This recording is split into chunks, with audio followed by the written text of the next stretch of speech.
동안교회 있을 때와 그 높은 뜻 교회 있을 때 저와 함께 교회를 섬기던 사무장 집사님이 계셨습니다. 지금 아마 80이 좀 넘으셨을 겁니다. 저하고 한 20여 년 같이 교회를 섬겼던 분입니다. 여러분 보신 적도 없고 그렇지만 제가 한마디로 그분을 표현하고 설명하면 아마 늘 보던 사람처럼 느껴질 겁니다. 이해가 될 겁니다. 지금 권사님하고 두 분이 지내시는데 밤에 주무시다가 화장실 갈 때 머리 빗고 가시는 양반. 그러면 이제 다 파악이 되죠. 20여 년을 지내는 동안에 91년도부터 같이 있었으니까 20몇 년 있는 동안에 머리 헝클어진 걸 정말로 한 번도 본 적이 없어요. 옷 매무새가 틀려졌다든지 하는 걸 본 적이 없고, 일하시는 것도 집사님 무슨 일을 저렇게 해놓으셨나 하는 불만을 한 번도 못 느끼게 했어요. 어떤 경우에는 집사님에게 뭘 부탁하면 어느 정도인가 하면 내가 그 일을 부탁할 줄을 미리 알고 준비했다가 여기 있습니다 하고 내놓는 분이셨어요. 그러면 이제 상상이 되는 게 있겠죠. 성격은 어떨까요? 거지 같겠지. 예민하고 신경질 부리고 잘 다투고 싸우고 되게 그렇잖아요. 그런데 나는 그 집사님이 누구하고 다투는 걸, 짜증내는 걸, 언성 높이는 걸 한 번도 본 적이 없어요. 왜? 한 번도 그렇게 안 하시는 분이니까. 그러면 이게 상당히 어려운 조합이에요. 밤에 자다가 머리 빗는 분은 이렇게 깔끔 떨고 예민하고 그러는데 그래서 참 사람 이 관계가 나빠서 사무장으로 맞지 않아요. 또 사람하고 사이가 좋아서 원만한 사람은 그건 또 좋은데 밤낮 머리가 헝클어져 있어. 일이 막 뒤죽박죽이야. 이래서 다 쓰기 어려운데 머리 빗고 안 싸우고, 이건 상당히 어려운 조합이에요. 거의 완벽한 조합이죠. 그래서 제가 큰 보물 같은 사람을 만났다라고 생각했어요. 그래서 내가 프로포즈를 했어요. 집사님 사무장 좀 해주세요. 마침 사무장 장로님이 그해 6월에 정년이 되셔서 7월부터 사무장 할 사람을 찾아야 하기 때문에 제가 1월 달에 부탁을 드렸어요. 감사하게도 승낙을 받았어요. 큰 보물을 얻었다 생각했어요. 근데 이분이 3월에 배가 아파서 병원을 갔더니 위암 판정을 받았어요. 말기. 속상했어요. 큰 보물 얻어서 교회를 한번 잘해보려고 했는데 위암도 말기니까 가능성이 별로 없다는 얘기를 들었는데 속상했어요. 분당이 집이셔서 신방 갔어요. 목사가 목회하다 보면 늘 환자 신방을 일상으로 하기 때문에 늘 읽는 말씀이 정해져 있어요. 근데 그날 엉뚱하게 하나님이 전혀 환자 신방에게는 어울리지 않는, 한 번도 환자 신방 가서 읽어본 적이 없는 성경 말씀을 마음에 주셨어요. 예수님이 예루살렘 입성하실 때 제자들에게 묶인 나귀를 풀어오라 그러셨어요. 제자들이 황당하죠. 그 도둑질 해오라는 소리니까. 그 큰일 납니다. 그 뭐라 그럽니다. 잡혀갑니다. 뭐 이제 그런 논조니까 예수님은 그냥 이렇게 얘기하세요. 내가 쓴다 그래. 주가 쓴다 그래. 그럼 풀어줄 거야. 근데 우리가 결론은 알잖아요. 그대로 됐잖아요. 근데 그 말씀이 환자 신방 가는 상황하고 어떻게 이게 매치가 되겠어요? 전혀 딴 얘기 같은데. 근데 감감이 생각하니까 어디가 마음에 들어왔는가 하면 주를 위하였으면 풀려. 그냥 그러다가 기도가 됐어요. 주를 위하여 쓸 테니까 풀어주세요. 우리 그 남궁 집사님 내가 교회에서 잘 써먹을 테니까, 잘 쓸 테니까 하나님 풀어주세요. 나귀는 제가 죽어라고 풀어다 드릴게요. 근데 암을 내가 무슨 재간으로 풉니까? 그건 하나님이 푸셔야죠. 풀어주셔야죠. 하나님 풀어주세요. 그랬는데 마음에 확신 같은 게 왔어요. 여러분, 제 경험에 의하면 믿어지는 건 되더라고요. 근데 믿습니다 했는데 이렇게 되면 이게 잘 안 되더라고요. 거기가. 근데 그날은 그게 이게 딱 맞아 떨어졌어요. 그래서 우리 집사님 안 죽겠다 하는 생각이 들었어요. 그게 쉽게 말하면 구원의 소식을 전하는 거죠. 달리는 차에서 뛰고 싶었어요. 가족 친척이 다 모였어요. 예배 드리면서 얘기했어요. 집사님, 주를 위하여 쓴다고 서원해요. 주를 위하여 쓰면 풀어주신대. 뭐 눈물 콧물. 여러분이 지금 입장이 바뀌어 보세요. 그때 그 말씀을 어떤 심정으로 받아들였겠나. 그냥 붙잡았고 매달려서 눈물 콧물 다 쏟으면서 주를 위하여 쓸 테니까 풀어주세요 라고 기도했어요. 그리고 수술 받으셨어요. 위암이 어느 정도면 3분의 1은 남겨놔요, 위를. 근데 웬만하지 않아서 위 다 없앴어요. 그러니까 창자끼리 갖다 붙여놨어요. 물 3숟가락을 못 넘겼어요. 저장할 공간이 없으니까. 그러니까 물 3숟가락을 못 먹고 있었어요. 아마 그때 의사가 살라고 수술한 것 같지는 않아요. 그리고 살겠지 생각은 하는 것 같은데, 지금 92년도 수술하셨으니까 지금 25년째 생존하고 계셔요. 지금도 건강하신데 지금 만일 돌아가셔도 위암 때문에 죽었다 그렇게 하면 그분 양심 불량이죠. 그게 무슨 기복적인 해석이다, 미신적인 해석이다, 뭐 그러면 뭐 할 말 없지만, 저는 그때 굉장히 중요한 걸 배웠어요. 인생의 신앙생활에 있어서 주를 위하여 쓰면 풀린다. 성경에서요 이렇게 마스터 키 같은 걸 찾아내요. 첫날 얘기했던 것처럼 천국의 열쇠, 그게 분명히 있어요. 아무리 세상에 막힌 것 같아도 그거 갖다 대면 열리는 거, 닫으면 닫히는 거, 천국의 열쇠 같은 게 있어요. 여러분 그거를 찾으면 인생과 목회가 상당히 편해져요. 제가 마지막 그렇게 얘기하려고 그래요. 근데 그런 것들을 찾는데 제일 중요한 마스터 키 중에 하나는 첫 시간에 얘기한 것, 하나님이 주인이시다. 내가 주인 노릇하려고 하는 것과 평생 싸우고 하나님이, 예수님이 주 되심을 매사에 인정하면 자녀의 권세를 주신다. 그 자녀의 권세가 천국의 열쇠다. 이건 제 인생과 신학과 목회 전체를 통하는 굉장히 중요한 키워드예요. 그에 못지않게 여러 가지가 있는데 또 하나 이것은 찾아낸 키는 이거예요. 주를 위하여 쓰면 풀린다. 나를 위하여 챙기면 막힌다. 그러니까 세상과 반대로 가는 거예요. 욕심은 챙기려고 그러는 거잖아요. 내 거, 나 이렇게 챙기는 건데 그러면 막힌다. 주를 위하여 쓰면, 버리면 풀린다 하는 것이에요. 주를 위하여 쓰면 풀린다는 말은 상당히 논리적이고 생각해보면 상식적이에요. 시편 127편에 보면 우리가 잘 아는 말씀이 있어요. 여호와께서 집을 세우지 아니하시면 세우는 자의 수고가 헛되고, 여호와께서 성을 지켜주지 아니하시면 파수꾼의 경성함이 허사로다. 잘 아는 말씀이에요.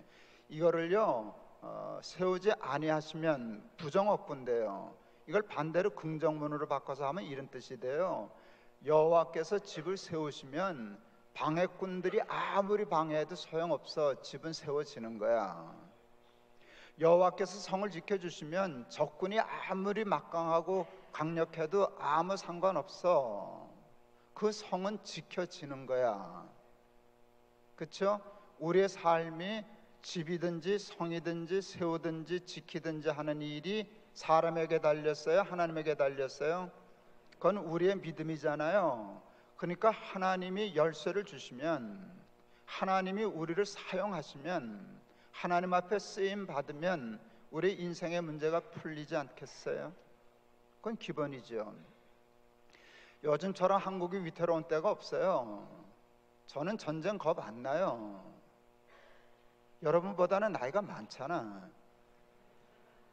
뭐 이만큼 살았는데 뭐 죽는다고 뭐 억울할 거 있겠어요? 은퇴도 다 했는데. 그래도 전쟁 나면 안 돼. 뭐 핵폭탄이 터지면 수도권에 있는 뭐 몇십만 명은 순간에 증발한다대. 야, 그거 괜찮겠다. 고통도 모르고 하는 거 아니야. 에녹처럼 그냥 들림을 받는 거잖아. 이게 망할 소리라고 앉았어요, 영감이. 그런데 그러면 안 돼. 나는 그렇게 죽으면 좋지만 우리 새파란 우리 손주 새끼들은 어떻게 해? 그 생각하면 전쟁 나면 안 돼요. 그러니까 열심히 기도해요. 하나님, 이 땅에 전쟁이 일어나면 안 돼요. 그건 보통 큰 문제가 아니에요. 하나님 막아주세요. 근데 저는 전쟁을 막아달라고 할 때 이렇게 기도해요. 제가 그 탈북자들에 관심이 많아요. 탈북자들이 이렇게 정착 못하고 사는 걸 보면서 이런 생각을 오래전에 했어요. 그때 7,000명 넘어왔을 때인데 탈북자 7,000명이 살 수 없는 세상은 통일이 되면 이 나라 다 망하는 거다. 탈북자가 살아야 통일돼도 살 수 있다. 그렇게 해서 그런 생각하고 탈북자 열심히 도와요. 라면 가게도 하고 창업도 시키고 박스 공장도 만들고 열심히 해요. 제 나름대로는 하나님으로부터 받은 소명이에요. 그래서 힘들지만 열심히 하고 있어요. 그리고 감사하게 잘 되고 있어요. 나는 은근히 그거들이 되는 거예요. 하나님이 하라 그러셨잖아요. 통일을 위해서. 통일 준비하라고 저에게 주신 소명이잖아요. 그래서 제가 조금 힘든데 순종하고 있잖아요. 그러니까 전쟁 나면 안 되죠. 하나님께 쓰임 받는 사람들이 많으면 이 땅에 전쟁 없을 거라고 저는 생각해요. 예루살렘 거리를 돌아다니면서 찾아봐라. 공의를 행하는 사람 몇 명만 있으면 내가 살리라. 여러분 그 얘기하는 거 아시잖아요. 똑같은 심정이에요. 여러분, 하나님 앞에 쓰임 받는 이 일은 굉장히 중요한 일이에요. 그렇게 하면 모든 은사와 재능과 능력과 축복을 주셔요. 하나님의 창조 원리를 보면 배울 게 참 많아요. 저는 당뇨병 환자예요. 늘 운동하는 일에 관심이 많아요. 계속 운동해야 되는데요. 그래서 저는 일주일에 운동하는 시간을 꽤 많이 가져요. 제 건강 때문에. 그런데 그렇게 시간을 낼 수 없을 때가 있어요. 그래서 그 때를 위해서 이거 굉장히 중요한데요. 10분, 15분 아무 데서나 할 수 있는 운동을 하는 게 굉장히 중요해요. 시간 내서 가는 것도 굉장히 중요한데요. 시간 못 냈을 때 하는데 그 하는 것 중에 하나가 팔굽혀펴기. 뭐 집에 예전에 애들 어렸을 때는 근해한다고 이렇게 묶어놓은 철봉에서 턱걸이 하기. 이게 처음에 턱걸이 할 때인데 애들 어렸을 때 집에서 저는 아마 목회 안 했으면 운동선수로 나갔을 가능성이 상당히 높아요. 제가 그쪽으로 꽤 보기는 안 그렇게 생겼지. 그래도 제가 꽤 운동 잘해요. 똑같이 시작하면 잘해요. 철봉도 제가 어려서 잘했어요. 철봉을 잘했어요. 그러니까 나는 철봉에 매달려서 턱걸이를 못하는 사람을 보면 무슨 인간이 저러냐, 어떻게 저게 도무지 이해가 안 갔어요. 이걸 못 올라가는 거를.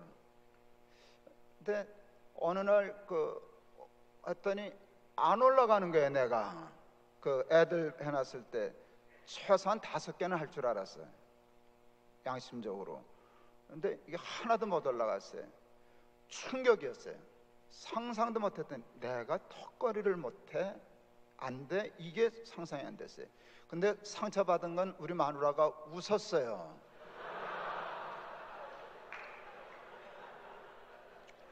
자존심 팍 상했어요. 그리고 나한테 화가 났어요. 그래서 그날부터는 정말 단 한 번도 그 철봉 밑을 그 밑을 그냥 한 번도 안 들어오다가 나가다가도 매달리고 들어오다가도 매달리고 했어요. 턱걸이 30개 돌파했어요. 그거 고장 났어요. 그러니까 못하게 됐어요. 그러니까 그거 운동할 수 없게 돼서 그 다음엔 팔굽혀펴기라고 있어요. 그건 없어도 되니까. 그런데 이 근육하고 이 근육이 달라서요. 이거는 30개가 되는데 이건 또 안 되는 거예요. 그래도 또 열심히 했어요. 제가 팔굽혀펴기 한 70개 했어요. 이 나이에. 괜찮죠? 이게 재밌어요. 하면 자꾸 늘거든, 힘이. 그런데 그거 재미 들리다가 과하셔서 근육을 상했어요. 우리 교회 집사님 정형외과 집사님 찾아갔더니 놀리더라고. 아니 뭐 올림픽 나가려고 그러십니까? 왜 그러십니까? 적당히 하셔야죠. 그래서 적당히 해서 지금 한 20개, 30개 선으로 유지해요. 근데 그거 굉장히 운동이 돼요. 여러분, 힘은 쓰면 늘어요, 줄어요? 썼는데 힘을 다 썼는데 늘어요, 줄어요? 늘죠. 아끼면, 안 쓰면, 안 쓰고 아껴야지 남지. 근데 아끼고 안 쓰면 힘은 줄어요. 계속 줄어요. 이게 하나님의 창조의 원리 같아요. 쓰면 늘고 안 쓰면 줄어요. 그건 모든 일에 그래요. 근육만 그러는 게 아니에요. 머리도 그래요. 머리도 쓰면 늘어요. 재능도 쓰면 늘어요. 한 번 잊어버리기 시작하니까 밤낮 외워도 자꾸 잊어버리는데, 유명한 세계적인 첼리스트 할아버지, 돌아가셨는지도 몰라. 90세 넘었을 때인데 세계 최고의 첼리스트예요. 이 할아버지 매일 연습하는 거예요. 그러니까 제자들이 이해가 안 가는 게, 이제 세계 최고에 섰는데 나이가 90인데 뭐 그렇게 맨날 연습하시냐고. 그분이 이렇게 얘기하셨다 그래요. 내가 이름은 잊었지만 이 얘기는 정확해요. 나는 아직도 연습하면 실력이 느는 걸 느껴. 하나님은 쓸 때 은사를 주시고 재능을 주셨어요. 쓰면, 하나님이 그에게 목적대로 잘 쓰면 저 자식은 쓸만하네, 내가 잘 써야 되겠으니까 유능하게 해야지, 능력 있게 해야지. 그래서 열쇠, 은사, 축복, 탤런트, 권세, 이런 게 다 같은 컨셉이에요. 근데 하나님은 누구에게 주시나? 주를 위하여 목적대로 잘 쓰는 사람을 주셔요. 근데 잘 쓰라고 줬더니 잘 챙기는 놈, 하나님을 위하여 쓰지 않고 영광 가르치는 놈은 뺏으시지 않겠어요? 하나님은 그를 쓰시지 않아요. 그래서 하나님 앞에 쓰임 받는다는 일이 굉장히 중요하고, 하나님을 위하여 쓰는 일이 굉장히 중요해요. 그런데 여러분, 하나님을 위하여 나를 쓰는 일이 쉬울까요? 어려울까요? 왜 어려울까요? 어려운 이유가 뭘까요? 그게 원죄 때문이에요. 우리는 타고난 게 원죄예요. 어제 그 초등학교 5학년 여자아이가 했다는 말, 지옥 어떻게 하면 가요? 그냥 가만히 있으면 가요. 그게 우리의 실존이라고요. 우리는 가만히 있으면 지옥 가게 돼 있게 타락한 상태에서 출발한다고요.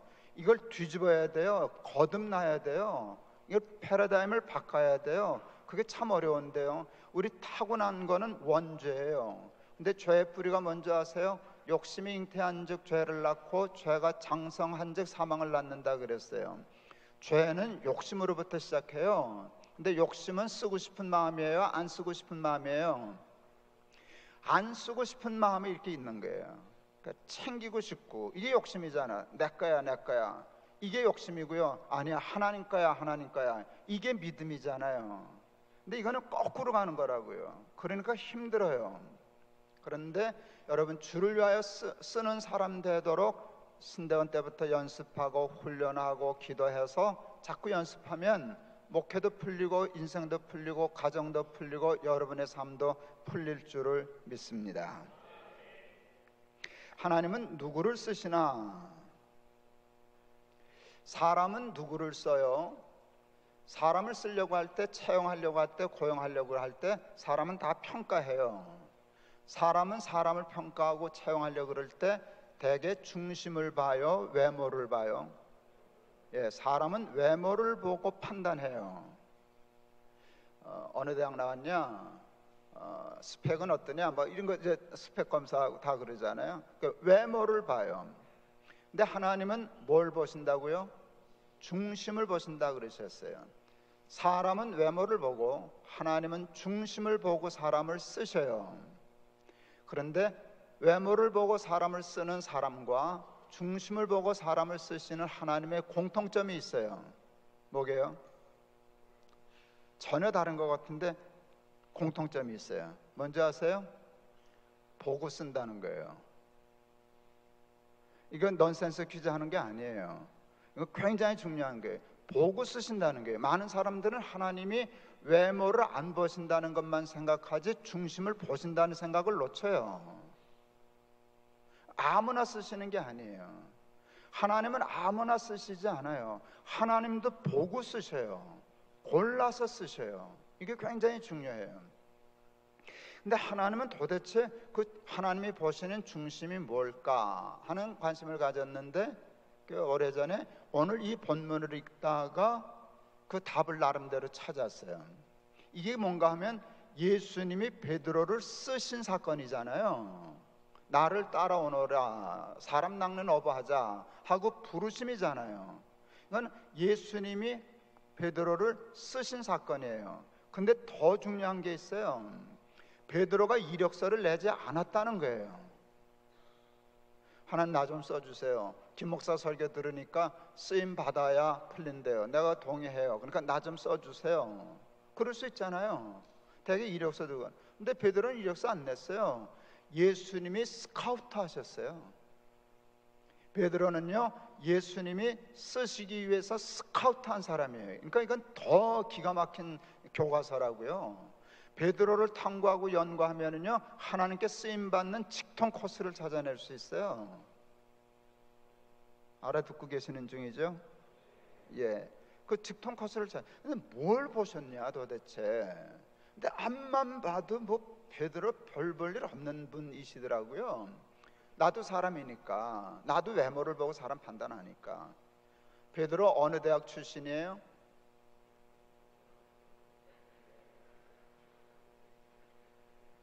어느 대학 출신이냐고. 대학은 뭔 대학? 근처도 못 갔지. 어부대학 나왔나? 그런 거 있나? 대학 못 나왔어요. 빈부 귀천이 있을 때예요. 그때 그는 골라서 가난하고 천한 사람이에요. 그러니까 아무도 글을 쓰지 않아요. 아무데도 쓰지 않아요. 그래서 할 수 없이 자기가 자기를 쓰는 수밖에 없었어요. 그걸 자영업이라고 그래요. 그 자영업을 영어로도 그냥 자기가 자기를 고용하는 사람이라고 그러잖아. 예, 그게 자영업이지. 근데 요즘은 자영업도 괜찮은 거, 근사한 거 많아요.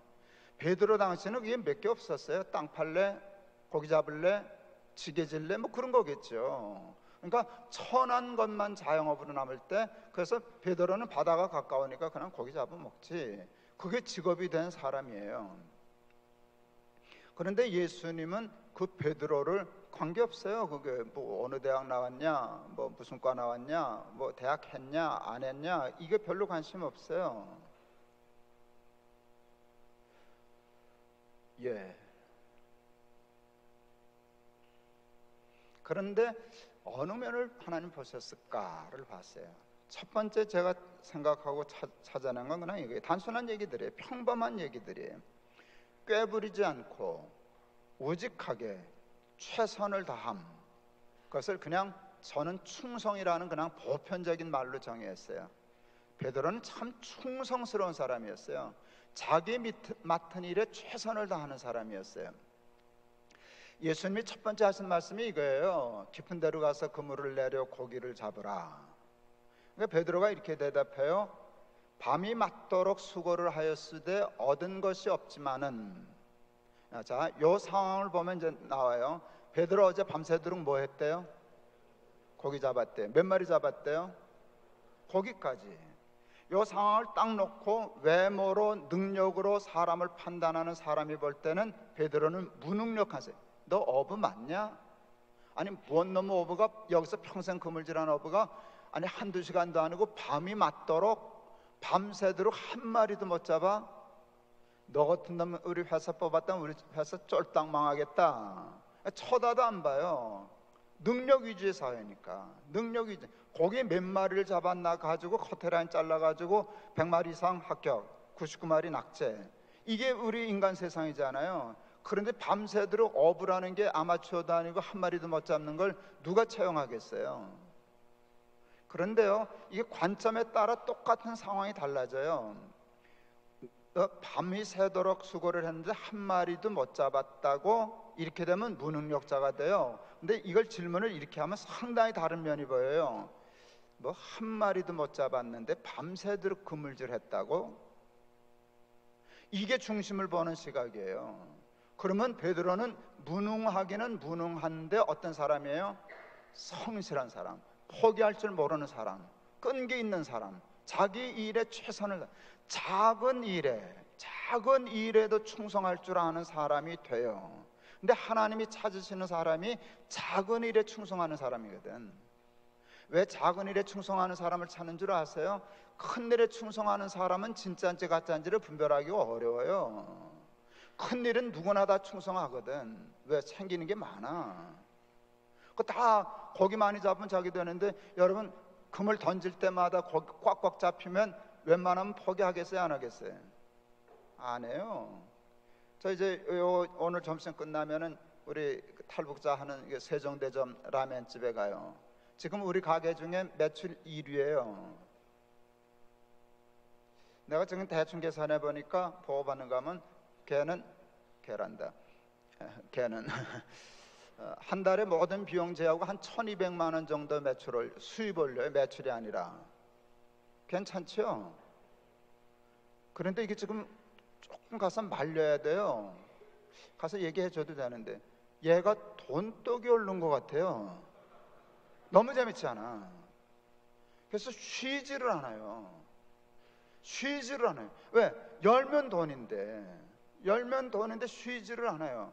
차 사고가 나서 몸이 조금 더했는데요, 돈 버는 재미에 얘가 몸도 건강해졌다 그러더라고요. 그게 썩는 것 같아. 무슨 마약에 취해서. 그래서 이제 자꾸 지금은 내 말 못 알아들어요. 그래도 자꾸 얘기하려고 그래요. 야, 단거리를 뛰면 안 돼. 야, 그 100m 뛰는 속력으로 42km 뛰면 죽어. 마라톤 속도를 뛰어야지. 이제 그 얘기 하려고 그래요.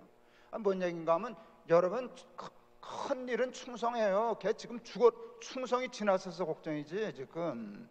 그래서 하나님은 잘 되는 일에 충성하는 사람 중에서는 사람을 쓸 것 같은 건 모르니까, 그 위험하니까. 근데 던져도 빈그물질, 해도 허탕인데도 포기 안 하고 열심히 하는 게 그게 큰 거예요. 그래서 작은 일에 충성하는 자에게서 사람을 택하는 게 이게 하나님의 지혜예요. 근데 베드로는 허탕쳤거든. 그런데 끈질겼거든. 하나님의 일은, 교회의 일은, 목회는 던질 때마다 고기 잡히는 그물질이 아니야. 여러분이 보는 허상들이 있어요. 대형교회, 큰 교회 목사들, 그게 확률이 몇 %게. 그걸 다 꿈꾸면 여러분 망하는 게, 여러분의 대부분의 현실은 그렇지 않아.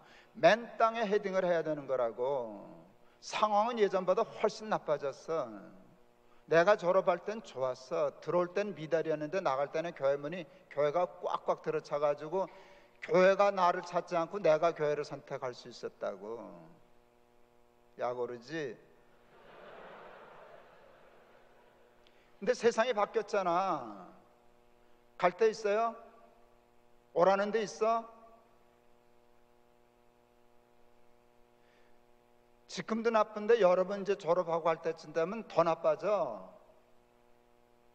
그렇지만 여러분, 거기서 충성할 때가 진짜라고. 그러면 하나님이 쓰신다고. 하나님이 쓰시면 풀린다고.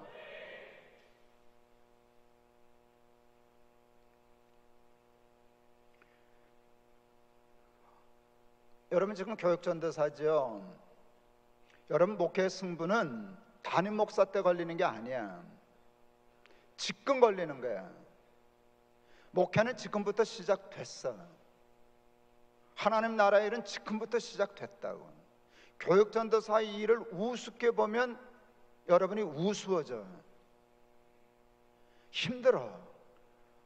저도 뭐 유년부도 하고 중고등부도 했지만, 이건 말귀 알아듣는 사람에게 설교하는 것도 힘든데 말귀 못 알아듣는 인간들에게 설교를 하자니 죽을 노릇이지. 난 유치부는 안 해봤어요. 난 유치부 전도사들 존경스러워. 여러분, 그 힘든 일이에요. 세상에서 제일 힘든 목회는 교육 전도사 때라고. 그게 그렇게 쉬운 게 아니에요. 잘해봤자 뭐 그냥 그래. 상은 공은 다 담임 목사한테 가고 뭐 목사들한테 가고 우리는 그냥 교육 전도사야. 그렇지만 하나님은 지금 여러분 지켜보고 계세요. 어떻게 하냐 저 자식들. 나 설렁설렁 하냐, 대충대충 하냐, 요령 피우고 하냐, 꾀부리고 하냐. 보신다. 여러분 빈그물질 같아 보이고 남이 알아주지 않는 사역이지만 지금 이때 마음을 다하고 뜻을 다하고 정성을 다해서 최선을 다해서 밤이 맞도록 빈그물질할 수 있는 충성을 나 이제 담임 목사 되면 그렇게 할 거야. 꿈깨 지나갔어. 그때는 늦었어. 지금 공부하느라고 바빠. 먹고 살기도 힘들어. 애들 말 안 들어. 이럴 때도 던지는 것마다 안 돼. 힘들어. 좌절하고 싶은 때도 그냥 잡힐 때까지 해보자 하고 매달릴 때 하나님이 눈여겨보시고 여러분 스카우트 하시면 인생 풀릴 줄을 믿습니다. 기독교 교육과 졸업할 때 우리 그 과목 중에 실습이라는 게 있었어요. 한 달 동안을 어느 기관에 가서 방학 동안에 실습하고 인증을 받아와야 패스 학점 주는 거예요. 뭐 얘기해도 되겠지. 저는 총회 전도부로 배치를 받았어요. 한 달. 그래서 방학 한 달을 총회 전도부로 출근을 했어요. 그래도 나 이제 뭐 대학 졸업생이잖아. 그러면 대학 졸업생에게 합당한 일을 시키는 게 양심적이고 옳은 거 아니에요? 근데 이상한 일을 시키시더라고 총회 전도부가.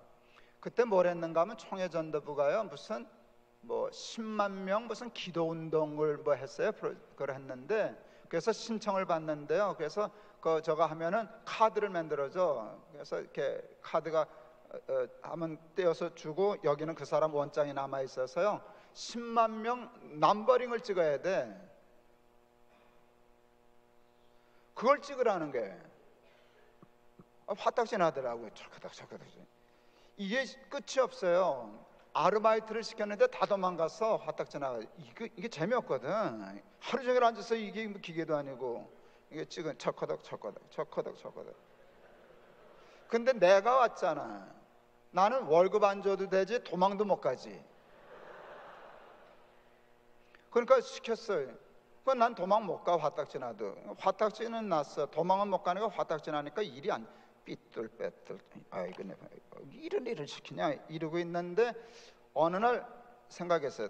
어차피 그렇다고 도망도 못 갈 거면서 찍기는 다 찍어야 될 건데 이왕 찍는 거 그러면 그렇게 찍지 말고 잘 찍자 생각해요. 여러분 그 잘 삐뚤어도 번호고요 똑바로도 번호인데요 그게 달라요. 그래서 이거 칸 맞춰서 정확히 찍기 시작했어요. 정성껏 찍기 시작했어요. 그 다음에 열심히 하니까 그것도 달인이 되대. 그 속도가 나는 거예요. 그거 다 해치웠어요. 저 제일 좋은 평가 받았어요. 그때 전도부 총무 목사님이 나한테 그러셨어요. 김 전도사 졸업하고 어디 갈 데 없으면 우리한테 와. 1등으로 붙여줄게. 아마 총회 전도부에서 사람 구할 때 내가 냈으면 됐었을걸요. 여러분 그거 잘하는 사람이 쓸만한 사람이에요. 내 인생은 그때 거기서부터 풀린 것 같아요. 처음엔 화딱지 났지. 이걸 일이라고 시킨 데거든요. 그러니까 찍기는 찍었어도 초반에 뭐 몇천 장 몇만 장은 그건 삐뚤어 찍은 거야. 나중에는 이쁘게 찍었어. 잘 이렇게 곱게 잘 찍었어요. 그 아무짝에도 쓸데없어 보이는 그 넘버링 하나 찍는 일에 충성하는 사람들을 하나님이 귀히 보시는 줄을 믿습니다. 그러니까 일이 맡겨지면 열심히 하고 잘해서 여러분 그 일을 잘하면 그 다음 일이 열리고 그 일을 잘하면 그 다음 일이 열리는 거예요. 교육전도서 뛰어넘어서 담임 목사는 없어.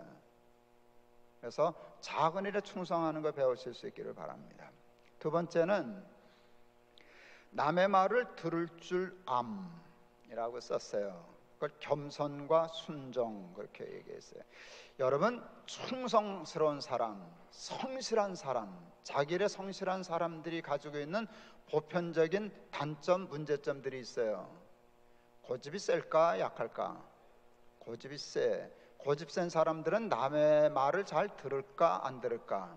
안 들어요. 남을 지배하려고 들고 시키려고 그러지 들으려고 그러지 않아요. 베드로는 충성했는데 말을 듣더라고. 이게 눈에 들어왔어요. 자, 예수님은 직업이 뭐예요? 목수. 전직이에요, 현직이에요? 전직 목수. 베드로는 직업이 뭐예요? 어부. 현직이에요, 전직이에요? 현직. 근데 여러분, 전직 목수께서 현직 어부에게 그물을 저기 던져라, 이거 웃기지 않아요? 여러분, 전문가는요, 자기 일에 최선을 다하는 사람은 남의 말 안 들어요. 내가 너를 가르쳐야지 네가 나를 가르치면 어떡하냐. 이게 이 기질이 있어요. 이건 마치 뭐와 같은가 하면, 목사인 내가 의사 장로님에게 장로님 수술 이렇게 하면 안 돼, 그런 거나 똑같아요. 그러면 우리 장로님이 그럼 어떻게 해야 됩니까? 이를 장로님이 세상에 어디 있어요? 아니, 목사님 왜 그러십니까? 더위 먹으셨습니까? 성경을 가르치세요. 성경을. 수술은 내가 가르쳐야지 목사님 나한테 가르치면 됩니까? 이게 지금 그 상황인데 신기하게 베드로가 듣더라고요. 근데 그냥 맹탕 듣는 게 아니에요. 거기도 꾼의 기질이 있어요. 수고를 하였으되라고 하는 되자 단어를 보면 한번 꺾었어요. 이렇게. 에이, 내가 전문가인데. 근데 금방 꺾더라고요. 이게 중요해요. 말씀에 의지하여 그물을 내리리이다. 이거 참 대단한 것 같아요. 이게 너무 이제 포괄적으로 가는 것 같은데요, 저는 그것을 겸손이라고 이해했어요. 베드로는 참 겸손했구나. 자기 일에 여러분 충성하는 사람들이 교만하거든요. 나부터. 내가 늘 조심하려고 그러는데 이게 잘 안 돼요. 그래서 이제 가끔 보면 욕도 먹어요. 제가 페이스북에 늘 글 쓰는데요, 이렇게 늘 보면은요, 우리 아들이 저거 감독했어요. 그 번개맨. 이제 번개맨을 뮤지컬로 해서 돈벌이 하려고 EBS에서 애들 방학 때마다 그걸 뮤지컬로 해서 전국 공연해요. 그 돈 많이 벌어요. 나도 가봤는데 애들 바글바글하고요. 애들은 끌고 오는 사람들이 있어요. 할머니, 할아버지, 지 엄마, 아버지. 그래서 한 1타 몇 피쯤 돼. 그거 이제 감당하는 놈인데, 예. 말 놓쳤어. 우리 아들 얘기하다가. 예, 하여간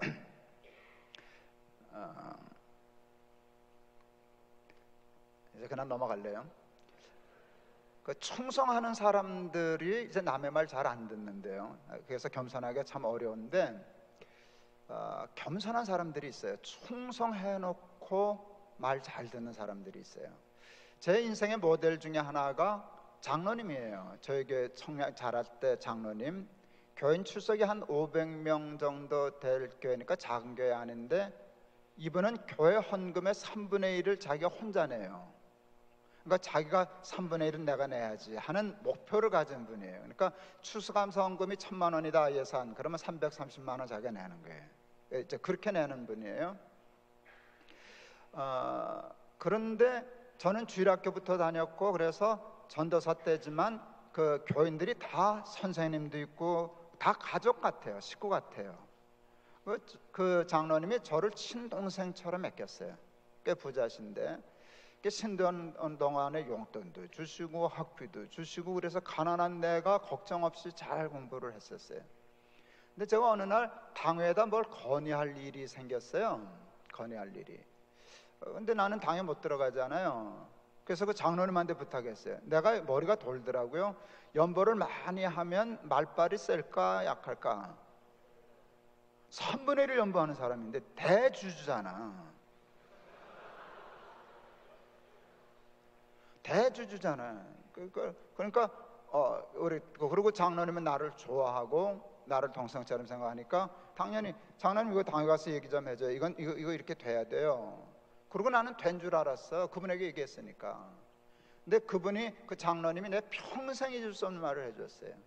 전도사님, 내가 가깝고 허물이 없으니까 얘기하는데 내가 연벌 좀 많이 하잖아. 좀 많이 하나? 되게 많이 하지. 그래서요? 그래서 나 당에 가서 말 안 해. 이걸 말귀를 못. 아니 연보를 많이 하는 거하고 당에서 말 안 하는 거하고는 난 한 번도 연결지어 생각해 본 적이 없으니까 왜요? 라고 물었더니 이렇게 대답하셨어요. 연보를 많이 하든 말을 많이 하든 둘 중에 하나만 해야 해. 둘 다 많이 하면 못 써. 여러분 평생 잊지 말아요. 이게 여러분에게 걸려들 말이에요. 많은 목회자들이 충성하고 뒤끝이 나빠. 충성하고 말이 많아. 충성하고 지배해. 그래서 주인이 바뀌어. 목사들이 충성하는 건 그다지 어렵지 않아요. 첫 번째 일은 빈금을 열심히 하는 일은 여러분들이 가장 잘할 수 있는 일 중에 하나일지도 몰라.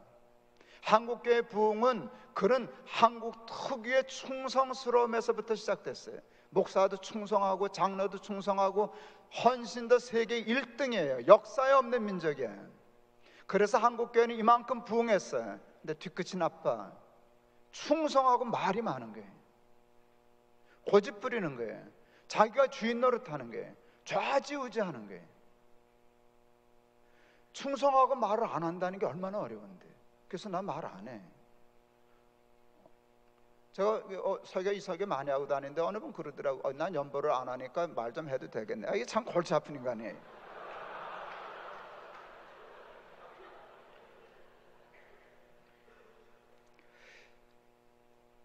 이게 청년의 중학교 장로님이셨어요. 평생의 교훈이 됐어요. 충성하자. 말하지 말자. 그거 쉽지 않아요. 쉽지 않아요. 임택춘 목사님, 저 아버지 같은 목사님인데 23년 청량리 중앙교회 목회하시고 65세 은퇴하셨어요. 제가 사회했어요. 은퇴사 하러 나오셨어요. 10초 하셨어요. 23년 목회한 교회 마지막 은퇴사가 10초야. 누가복음 17장 9절 명한대로 행하였다고 종에게 살해하겠느냐. 우리는 다 무익한 종이라 마땅히 할 일을 한 것뿐이니이다 할지니라. 무익한 종은 물러갑니다. 그동안 감사했습니다. 온몸에 전율이 쫙 올랐어. 나는 목회를 시작하는 사람인데 목사 안수 받은 지 1년 반 됐을 때인데 어떻게 목회를 해야 될까를 배우지 않고 나는 첫 번째 어떻게 은퇴를 해야 되는가를 배웠어. 저렇게 은퇴해야지. 몇 년을 기다렸냐. 그게 91년도 12월 말이었으니까. 예. 그래서 기다렸다가 작년에 저도 은퇴식 할 때 나도 꼭 그대로 했어요. 10초 명한대로 행하였다고 종에게 살해하겠느냐. 우리는 다 무익한 종이라 마땅히 할 일을 한 것뿐이니다 할지니라. 그리고 하고 한마디 더 붙였어요. 높은 뜻 교회 목사여서 행복했습니다 하고 인사하고 끝냈어요. 잘했지?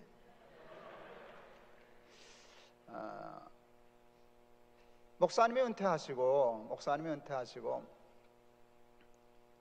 원로 목사가 되셨어요. 그때는 원로 목사가 되는 수밖에 없어. 살 길이 없으니까 되셨어요.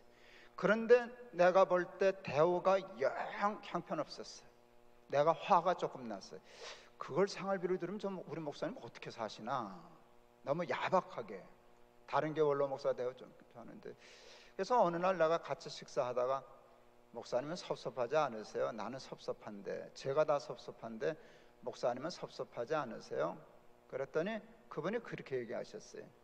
그때 40만 원 교회 드릴 때인데 40만 원 드릴 때인데 야 어느 아들이 나 매달 40만 원씩 주냐. 감사하지.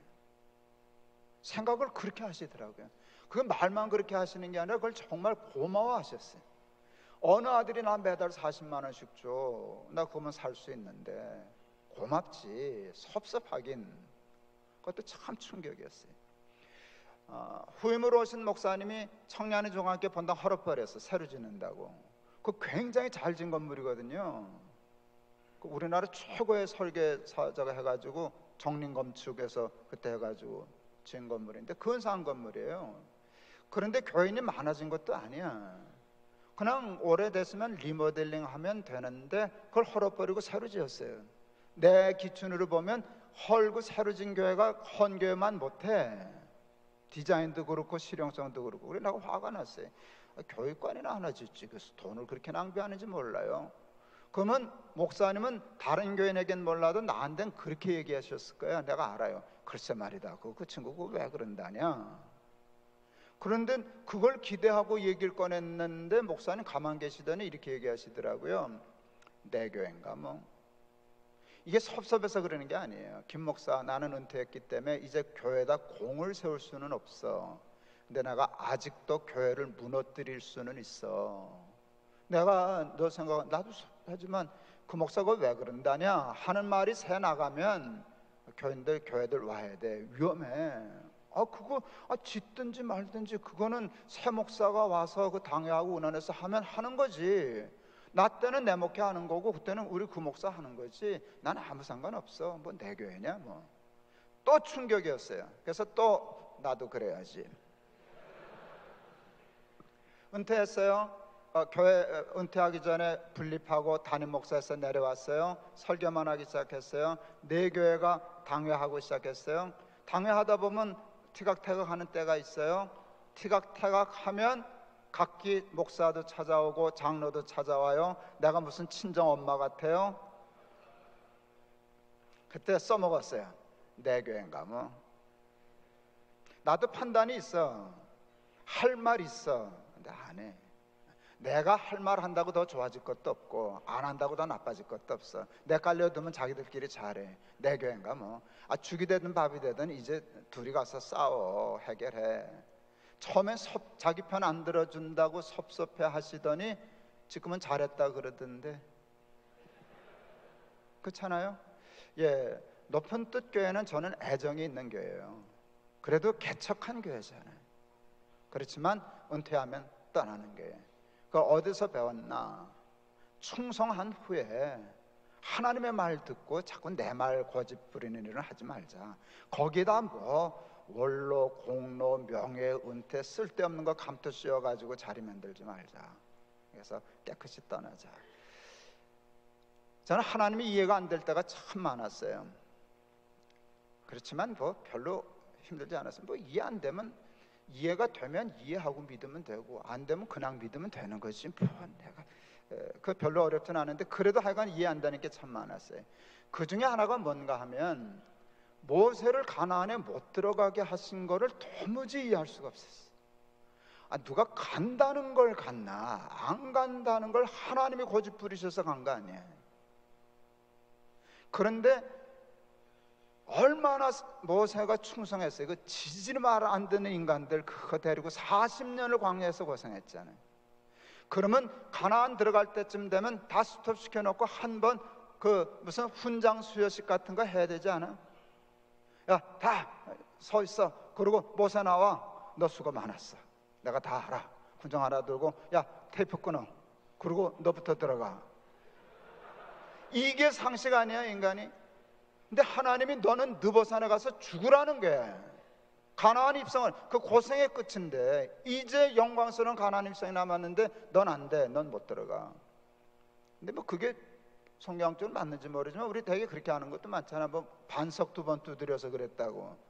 그렇다면 하나님 진짜 쓰면 안 되는 말이지만 쪼잔하신 분이라고. 이게 사람도 그러면 안 돼. 이렇게 반석 2번 두드리는 거 잘못한 거지. 그렇지만 그거는 야 종아리 걷어 2대 맞자. 너 2번 두드렸지? 나도 2번이다. 그리고 됐어 이제 가. 이게 근사하잖아. 나라면 그렇게 할 거야. 내가 근사하거든. 근데 하나님이 쪼잔하신 게 그때 배웠어. 이게 토사구팽이라고. 써먹을 때는 언제고 화딱지 나더라고. 남의 모세 일인데 내가 화딱지 나더라고. 그래서 성질은 부릴 수 없고. 내가 생각할 땐 나보러 그러셨다면 뭐 나도 올라가지 뭐 어떡하겠어. 하나님이 누워서 가라면 가지. 근데 내가 100% 나는 주둥이가 나왔을 거야. 하나님 팽하시네. 이럴 줄 알았으면 튀는 건데 도망가는 건데 이제 그러고 올라갔겠지. 근데 성경을 이렇게 보니까 모세 입이 안 나왔더라고.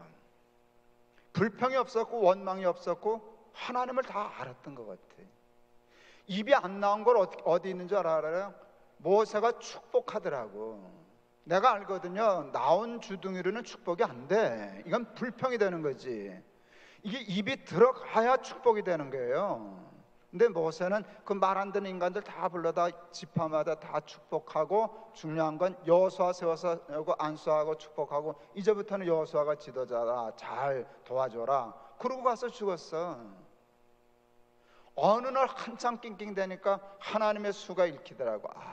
하나님의 생각이 나하고 다르구나, 수가 다르구나. 그게 모세를 위한 일이었어요. 그게 모세를 위한 일이었어요. 내가 생각해서 모세가 만약 가나안에 들어갔더라면 내 수대로 훈장 달고, 그러면 아마 백발백중 도망했을 거야. 내가 홍해를 건널 때 어쩌고 저쩌고, 여호수아 얘는 뭐 시종이었고,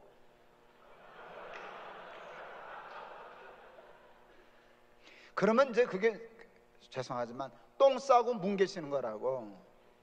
그러면 그 사회 다 무너져. 여호수아 리더십 발휘할 수 없어.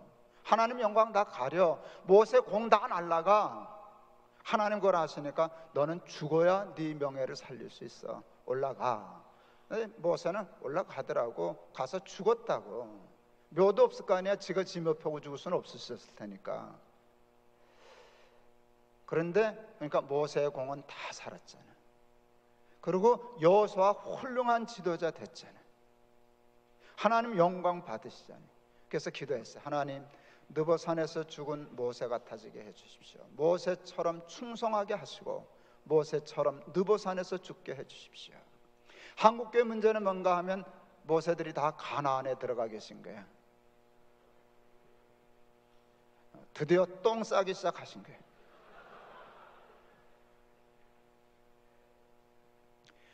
남의 말 들으니까 좋지? 교수님 빼고 니들이 나중에 해봐. 그게 쉬운가? 실패하면 차라리 안전해. 목회 성공하면 이거 상당히 골치 아파. 목회해놓고는 내가 어떻게 목회했는데, 쥐가 했나? 하나님이 하셨지. 그걸 못 버려. 실제로 고생했거든, 헌신했거든, 희생했거든. 근데 충성한 후에 나는 아무것도 아닙니다 하고 떠날 줄 아는 사람들 되면 하나님이 크게 귀하게 써주실 줄을 믿습니다.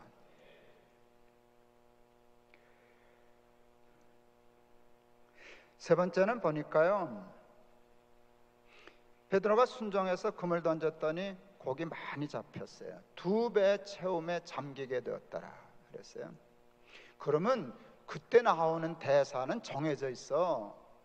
예수님 대단하십니다. 이거 정말 굉장합니다. 고맙습니다. 감사합니다. 나가시죠. 제가 한턱 쏘겠습니다. 이게 그냥 나올 말이잖아. 근데 베드로는 거기서 이렇게 얘기한다고요.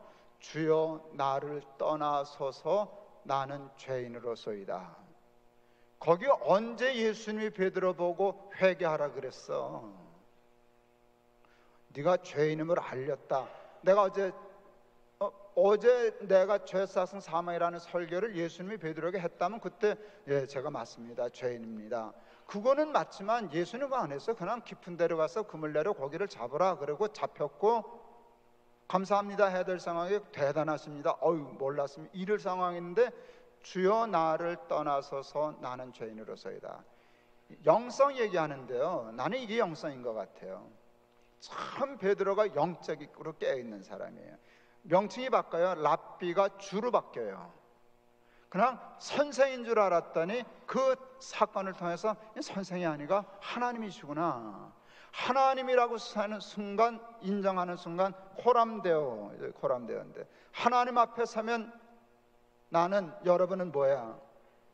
코람데오는 죄인만 설 수 있어. 의인은 저기 못 서. 자기를 스스로 의인이라고 하는 사람은 코람데오가 안 된다고요. 나 목회 잘하지, 나 성공했지, 나 이렇지 하는 순간 하나님 없어진 거야.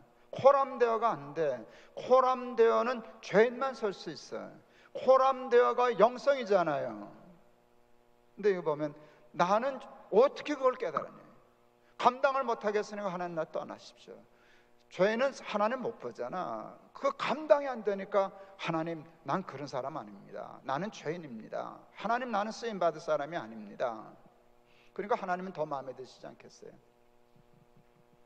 어느 날 세리와 바리새인이 성전에 올라갔어요. 바리새인 기도할 때 이루고 기도해요. 나는 저 세리 같지 않음을 감사합니다. 뭐 일주일에 2번 금식하고 10의 1조를 드리고 뭐 어쩌고 저쩌고 다 사실이야. 거짓말 하나도 아니에요. 근데 세리는 이렇게 기도했어요. 나는 죄인으로서이다 하고 울면서 얼굴도 들지 못하고 기도했어요. 초등학교 때 배운 수학의 기본 공식이 있어요. 마이너스 곱하기 마이너스는 플러스, 마이너스 곱하기 플러스는 마이너스. 바리새인이든지 세리든지 하나님 앞에서는 다 마이너스라고요. 그렇죠? 근데 자기 인식에 따라 값이 달리 나와. 바리새인 마이너스인데 착각해서 지가 플러스인 줄 알고, 난 플러스예요, 나는 저런 마이너스 아닌 걸 감사하나이다, 이러니까 답이 너는 마이너스구나 나왔어요. 세리 마이너스 맞아. 그거 의인이 아니라고요. 그거 죄인이라고요. 죄인이 저는 정말 죄인입니다. 그러니까 마이너스에다 마이너스를 곱하니까 플러스가 됐지.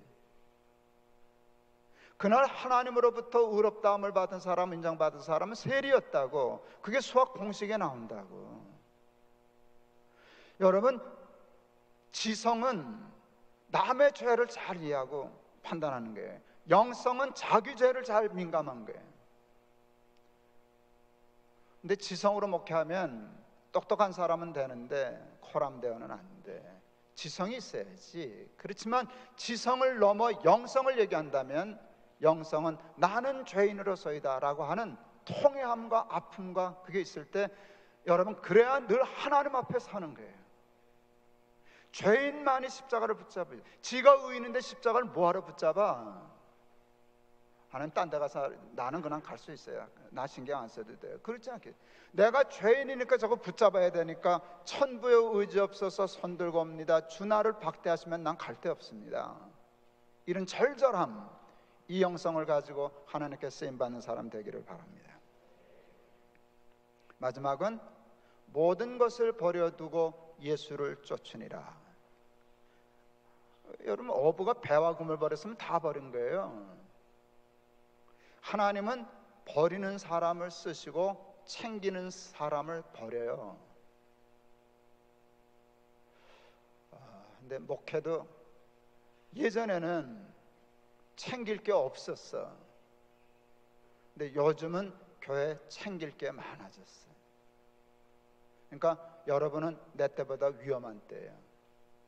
벌써 그래서 챙기는 사람 목회 선배들이, 나 같은 사람들이 많아지니까 한국교회가 빛을 잃기 시작했죠.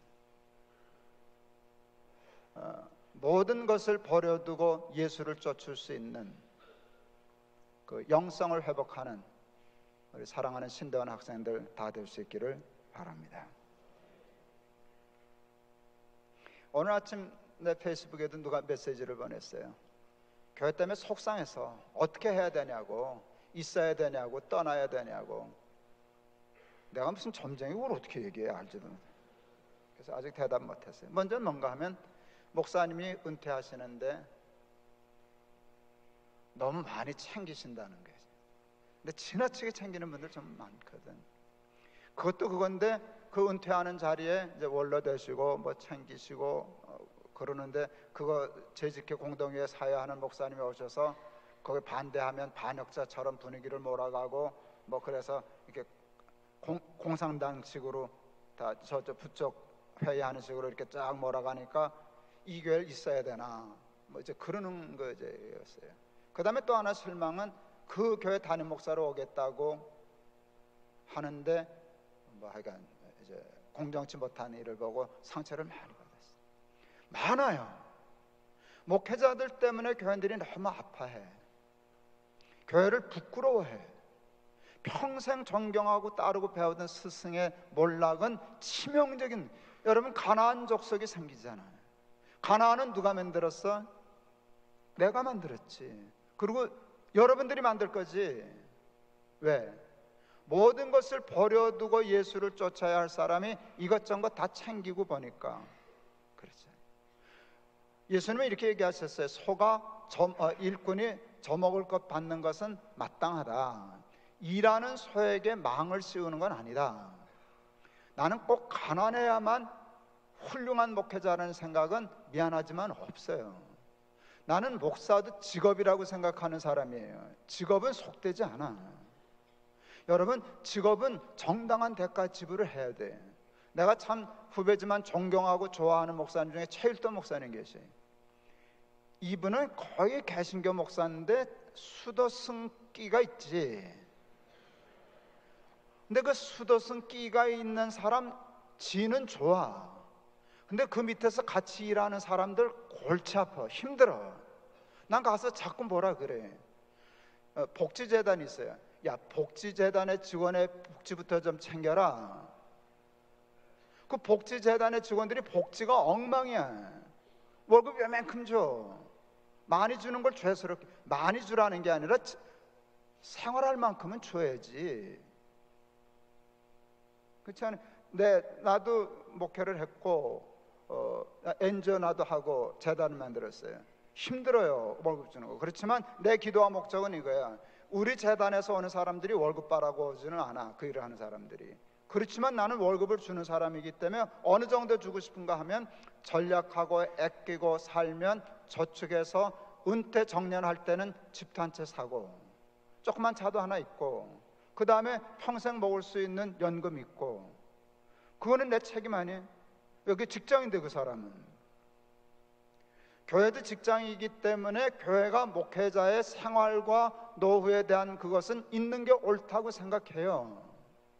그거를 버리고 다 수도승처럼 복지재단의 직원의 복지가 없는 듯이, 그걸 뭐라 그러더라? 뭐 하여간 그런 착취하는 게 있잖아. 그런 거 성직이라고 해가지고 착취하고 뭐 이렇게. 나는 그러면 안 된다고 생각해요. 이웃교회 목사님이 전에 있을 때 오다가 장로들하고 붙었어. 싸우셨어. 그리고 월급 2달 안 받았어요. 왜 그러세요? 그랬더니 장로들이 나를 월급쟁이인 줄 알아. 그래서 내가 그랬어요. 월급 받으면 월급쟁이지 뭐 목사는 월급쟁이. 난 월급쟁인데 그랬어요. 아니, 목사가 일하고 월급 받는 게 뭐가 잘못돼서 뭐가 창피해서? 월급쟁이지. 난 월급쟁인데. 뭐 이런 야담, 우리 목회할 사람이니까 얘기해도 되지.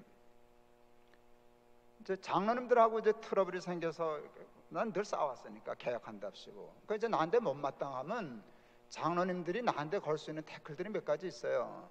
월급을 깎아, 안 올려, 차 안 바꿔줘. 이제 그런 거 가지고 애를 먹이는데요. 그러면 대개 목사들은 말아. 나는 싸워. 월급 올려달라고. 이거 못 산다고. 그리고 나는 살 수 있는데 나를 여기다 주면 우리 부목사 못 산다고. 아마 월급 가지고 대놓고 실경한 목사는 많지 않을걸.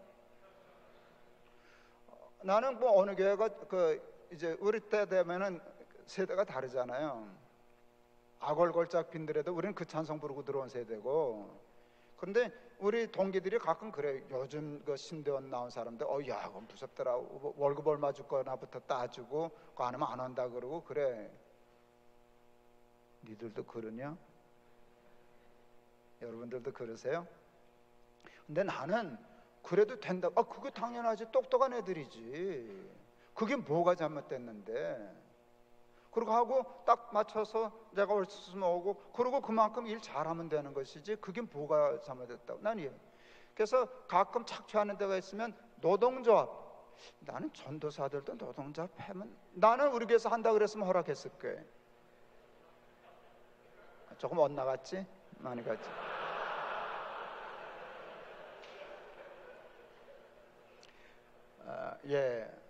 우리의 생활과 하나님이 허락하시는 건강한 그거 말고 지나치게 욕심부려서 탐욕으로 그것만 버려도 하나님이 귀 크게 써주실 줄을 믿습니다.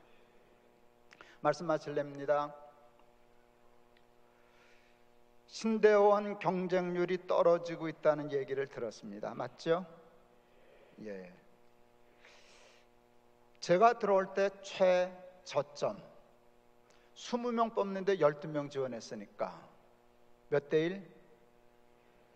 예, 그 막강한 경쟁을 뚫고 들어왔잖아. 우리 막내 아들 들어올 때 아마 최정점 아닐까. 뭐 사수가 기본이라는 말이 돌던 때니까. 근데 급격히 떨어지게 예상했어요. 예, 그거는 교회 지표를 보면 알 수 있으니까 이게 당연한 일이에요. 하강 국면이죠. 이제 올라가는 상승세의 끈은 꺾인 건 벌써 꺾였겠죠. 왜? 한국교회에서 1000만 성도 소리가 싹 없어진 게 불과 몇 년 안 돼요. 양심적으로 못하게 돼 있거든. 아니니까. 이게 한국교회는 비탈해서 미끄러지기 시작했어요. 여러분, 미끄러지면 이게 가속이 붙는 거예요. 여러분은 미끄러지는 가속이 붙기 시작한 시점에 들어오신 사람들이에요. 소위 막차 탄 사람들이야. 여러분은 막차 탄 사람이라고 알기는 아나? 알고 들어오셨나? 예, 여러분은 막차 탄 사람이에요. 끝물이라고. 잘못 들어오셨다고, 잘못 짚으셨다고, 고생문이 훤하다고, 맨 땅에 헤딩해야 된다고. 그러니까 이게 경쟁률이 떨어지죠. 아마 급격히 떨어져서 1대1 유지하기 만만치 않은 세월이 곧 올 거예요. 그게 여러분의 전 현실이에요. 그러나 아까 처음에도 얘기했잖아요. 시편 127편 여호와께서 집을 세우지 아니하시면 경기 좋아도 안 돼. 첫 차 탔어도 하나님이 안 쓰시면 그만이야. 막차 타서도 하나님 앞에 쓰임 받으면 풀려. 그러니까 여러분, 세상이 어떻게 됐냐, 교회가 좋은 때냐 나쁜 때냐, 몫이 좋으냐 나쁘냐, 그거 그다지 중요한 거 아니라고. 하나님 붙잡으면 되지. 꽤 오래전에 유럽에서 박사학위 한 후배가 날 찾아왔어요. 지금도 박사 만만치 않지만 그때 박사 참 힘들었어. 귀하고 박사 따고 오면 대형교회에서 오라 그러고 신학교 자리, 교수 자리는 대개 보장되어 있을 때예요. 조금 교만했어. 이제 당연히 그거 기대하고 그랬는데 하나님은 교만한 사람 못 쓰시잖아요. 그러니까 하나님이 쓸만한 사람이 그러니까 가르치시느라고 1년을 띄워놓으셨어요. 교회도 오라는 데가 없었고 학교도 오라는 데가 없었어요. 그러니까 당황했어요. 이삿짐도 못 풀었다 그러더라고요. 그리고 와서 나한테 얘기하면서 말도 참 잘하더라고. 형님, 꼭 끈 떨어진 연 같습니다. 자기가 끈 떨어진 연 같다고, 붙잡을 데가 없다고, 이럴 줄 몰랐다고. 후배니까 내가 말 돌리지 않고 얘기했어요. 네가 끊어졌다는 끈은 끈 아니야. 그건 처음부터 끈이 아니었어. 끈이 아니니까 끊어진 것도 없지. 그건 처음부터 붙어있는 끈이 아니었으니까.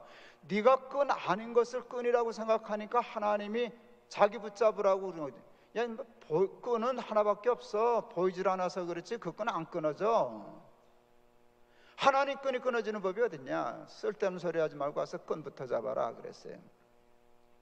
우리 때는 끈 같은 게 참 많았어요. 아무거나 붙잡아도 대형교회 갈 수 있었어요. 나처럼 살 수 있었어. 이제 여러분 때는 그 끈 다 지나. 그 끈은 다 없어져서 없었어요. 여러분은 진짜 끈부터 잡아야 살 세대예요. 그거밖에 없어. 근데 그거는 그때도 끈은 하나님뿐이고 지금도 끈은 하나님뿐이니까 세상에 좀 그런가 보다, 힘들어지면 그런가 보다 하면 되는 거지. 거기 일희일비할 필요 없어요. 희망 가졌다 절망했다 할 필요 없어요. 우리의 소망이 하나님께 있지 세상에 있나?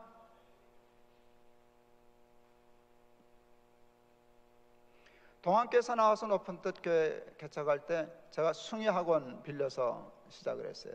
숭의학교 이사장님이 참 많이 도와주셨어요. 그분이 아는 사람은 알지만 재벌보다 돈이 실제 더 많은 사람이에요. 알부자예요. 빚 없이 사업하는 사람, 엄청난 큰 사업하는 사람. 예, 그분이 이제 같이 저거 하니까 소문이 돌기 시작했어요. 김동호 목사가 큰 물줄을 잡았다더라. 100억을 받았다더라. 근데 그 계산이 100억이 큰 돈이지만 100억으로는 동안교회 안 그만도 동안교회가 100억보다 훨씬 큰 가치거든. 그런데 하여간 100억 받아서 나간다고 그러더라고요. 그런데 뭐 돈까지 그렇게 나오니까 좀 황당한데 그 말이 막 돌기 시작했어요. 뭐 별거 아니지만 어느 날 내가 교회 홈페이지에다 글을 썼어요. 내가 제목 잘 뽑는데 그날 그 글 제목 진짜 잘 뽑았어요. 큰 물주와 조물주. 그러면 그 제목만으로도 글 다 나온 거죠. 뭐 여러분 상상하는 대로 내가 큰 물주를 잡았다는 소문이 있습니다. 100억을 받았다는 소문도 있습니다. 내가 큰 물주 잡은 거 사실입니다. 정말 그 물주를 잡았습니다. 근데 여러분, 제가 잡은 물주는 큰 물주가 아니라 조물주입니다. 끝. 잘했죠? 살다 보면은요, 사람은 동력자예요. 사람을 무조건 배척할 필요 없어. 하나님 믿는다고 나는 너 안 믿어. 안 믿지는 말아도 같이는 갈 수 있지. 동력할 수 있지. 도움 주면 받을 수 있지. 같이 일할 수 있지만 한 번도 아무리 돈이 많고 능력이 많아도 나는 그를 하나님이라고는 생각 안 해. 내 인생이 거기에 걸렸다고 생각하지 않아. 언젠가 그 학교를 떠나야 할 상황이 생겼어요. 떠나면 안 되는 상황이었어요. 떠날 수 없는 상황이었어요. 우리 5천 명이었는데 어딜 가? 갈 데 없어. 나가라 그랬어요. 예, 잘 썼습니다 하고 나왔어요. 장로들 기겁했어요. 목사님 가서 회장님 좀 만나세요. 가서 그냥 같이 밥 한번 먹으세요. 그러면 다시 있을 수 있어요. 나도 알아. 그렇지만 예, 이제는 떠날 때다라고 생각했어요. 길바닥에서 예배드릴 각오했었어요. 우리 그때 200억 있었어요. 보이지 않는 성전 건축한다고, 탈북자 세워준다고. 근데 그때 하나님이 또 하필 성경 읽는 게 누가복음 9장 62절. 힘들 때는 성경 읽으면 안 되는데 그 읽으면 참 골치 아파요. 쟁기를 잡고 뒤를 돌아다 보는 자는 하나님 나라에 합당치 않다. 미치겠더라고요. 그거 보이지 않는 성전 건축 헌금 200억 우리 보이는 예배당 해결하는 데 쓰고 후회해주면 되잖아. 우리는 안 할 교회는 아니니까 미안해, 몇 년 있다 다시 해줄게. 우리 지금 쫓겨나게 됐거든. 그럴 때 하나님이 그걸 안 된다네. 그건 하나님 나라 사람의 식이 아니다 그랬어요. 그래서 당회했어요. 이게 하나님의 말씀이 분명하니 우리 이름이 높은 뜻 아니냐. 하나님의 뜻, 하나님의 식 고집하자 그랬으니까 고집하자. 200억 중에 단돈 10원도 우리 예배당을 위해서는 쓰지 말자. 그게 당의 혈이에요. 그때 사탄이 그랬어요. 내 마음에 너 길바닥에서 예배 드릴 거냐? 그랬어요. 길바닥에서 예배 드리지 뭐. 재밌겠네 그랬어요. 돈 없어서 길바닥에서 예배 드리면 서글플 거야. 우리 돈 많아. 근데 우리 돈 다 남 주고 우리는 정말 갈 데 없어서 길바닥, 그건 누구나 할 수 있는 일은 아니지. 재밌겠네 그랬어요. 우리 교인들한테 설교해서 우리 길바닥에서 예배 드릴 거라고, 드리자고. 뭐 교인들도 다 찬성했는데 우리는 청년들이 많은 교회예요. 한 2,000명 있었거든요. 청년 예배 때. 이놈들 그 소리 듣더니 소리 지르는 놈, 박수 치는 놈, 우는 놈, 기도들 많이 했어요. 이것들 쫓겨나게 해 주시옵소서. 길바닥에서 예배 드리고 싶어가지고. 제가 그때 당회도 그러고 교인들한테도 얘기했어요. 우리 길바닥에서 예배 드리게 되면 교회 이름 바꾼다. 높은 또 광야교회. 예, 그러니까 하나님 끈 붙잡고 그동안 고마웠습니다. 동력했습니다. 그러나 거기 없다고 우리 교회 망하지 않습니다. 그 결단이잖아요. 그래서 우리 교회 망했다지 아마? 아니요, 더 잘 됐어요. 한 번도 안 가본 길을 갔는데 그것 때문에 교회 임할 때도 대박 났잖아요. 제가 탈북자 사역 다 그대로 살아. 교회는 더 부흥해, 더 건강해져, 더 흩어지니까 더 좋아. 하나님의 수는 그래요. 그러니까 길이 어디에 있나? 좋은 제자는 선생 따라가는 사람이잖아요. 좋은 제자가 되면 여러분은 세상적으로, 인간적으로, 사회적으로, 시대적으로 볼 때 막차 탄 사람인 건 틀림없어. 근데 속지 말아요. 누가 뭐라 그래도 니들은 막차 타서 안 됐다 그럴 때 상관없습니다. 하나님 붙잡으면, 쓰임받으면, 제자 되면 다 살 수 있습니다. 형님들 망가뜨려 놓은 교회 다시 회복시키겠습니다. 그렇게 하고 하나님 앞에 바로 설 수 있는 우리 귀한 학생들 다 될 수 있기를 주의 이름으로 축원합니다. 기가 막히게 서겠다. 저기 종료 1분 전입니다. 그런데 끝났더니 끝나네. 예, 기도하겠습니다. 하나님 아버지 은혜를 감사합니다. 우리 한국교회 5년, 10년, 20년을 책임져야 할 우리 학생들 앞에서 설교한다는 건 특별한 특권입니다. 사람의 말 전하지 않게 하시고 하나님의 말씀 전할 수 있게 해 주시옵소서. 말씀은 씨가 되고 저들은 옥토 되게 하시사 30배, 60배, 100배 열매 맺게 하옵소서. 그리하여 저도 살고 교회도 살고 교인도 살고 우리 하나님도 영광 받아 주시옵소서. 예수 그리스도 이름을 받들어 기도하옵나이다. 아멘.